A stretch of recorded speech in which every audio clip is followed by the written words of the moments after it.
మనసులో శతాబ్దాల గౌరవం, పట్టు పరంపరకు ప్రతీక, సంప్రదాయానికి శాశ్వత చిరునామా సఖీ.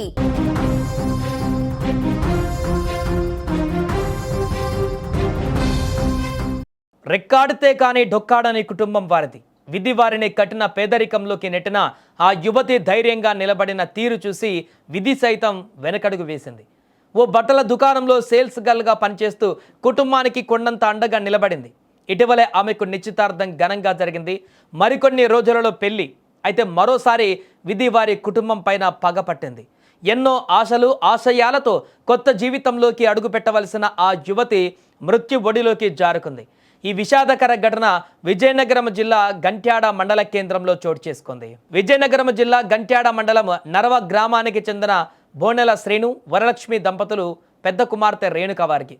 నిరుపేద కుటుంబం. విజయనగరంలోని ఒక బట్టల దుకాణంలో సేల్స్ గర్ల్గా పనిచేస్తూ కుటుంబాన్ని ఆదుకునేదామె. ఇటీవలే ఆమెకు వివాహ నిశ్చితార్థం ఘనంగా జరిగింది. మరికొద్ది రోజులలో పెళ్లిపీటలు ఎక్కి కొత్త ఇంటికి కోడలుగా వెళ్ళవలసిన రేణుక ఆ ఇంట్లో వెలుగులు నింపుతుందని అందరూ ఆశించారు. కానీ తానొకటి తలిస్తే దైవం మరొకటి తలిచినట్లు ముంచుకొచ్చిన మృత్యువు రేణుకను కబలించింది. షాపు ప్రచారం కోసం యాజమాన్యం సూచన మేరకు సిబ్బందితో కలిసి ఆటోలో బయలుదేరిన రేణుక సిరిపురం, మురపాక, పెద్దవేమిలి గ్రామాలలో కరపత్రాలు పంచుతూ ఉత్సాహంగా గడిపింది. పని ముగించుకొని తిరుగు ప్రయాణమైన వేళ తన సొంత ఊరు నరవ శివారులోని హనుమ ఆలయం వద్దకు రాగానే ఊహించని ప్రమాదం జరిగింది. ఆటోలో నుంచి ప్రమాదవశాత్తు రేణుక జారిపడి పడిపోయింది. దురదృష్టవశాత్తు తలకు బలమైన గాయం కావడంతో ప్రాణాపాయ స్థితికి చేరుకుంది. తోటి సిబ్బంది హుటాహుటిన ఆసుపత్రికి తరలించే ప్రయత్నం చేసినప్పటికీ ఆసుపత్రికి చేరుకునే లోపే ఆమె కన్నుమూసింది. పెళ్లి పత్రికలు పంచి బంధువులను పిలవవలసిన సమయంలో కూతురి పార్థివ దేహాన్ని చూసి ఆ తల్లిదండ్రులు గుండె పగిలేలా విలపిస్తున్నారు. అమ్మా వెళ్ళొస్తా అని చెప్పి వెళ్ళిన బిడ్డ శవమై తిరిగి రావడాన్ని వారు జీర్ణించుకోలేకపోతున్నారు. అటు పెళ్లి కొడుకు కుటుంబం కూడా ఈ వార్త విని దిగ్భ్రాంతికి లోనైంది. రేణుక అందరితో కలివిడిగా ఉండేదని, ఎప్పుడూ నవ్వుతూ కనిపించే ఆ అమ్మాయి ఇలా అకాల మరణంతో స్థానికులు కన్నీరు పెట్టుకుంటున్నారు. ప్రస్తుతం పోలీసులు కేసు నమోదు చేసి దర్యాప్తు చేస్తున్నారు.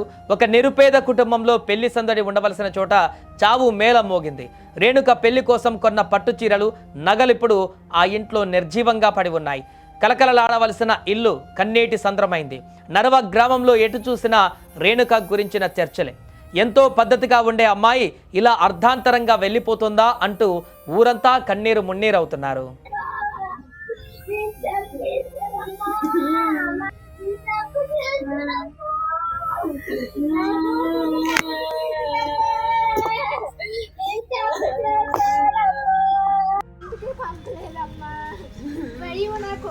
నా కూతుర్లో ఒక రోజు లేకపోతే నేను ఉండలేనమ్మా.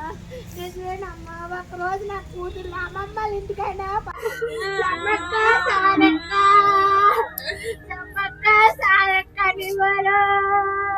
ఇప్పుడు అక్క దాయలేదు.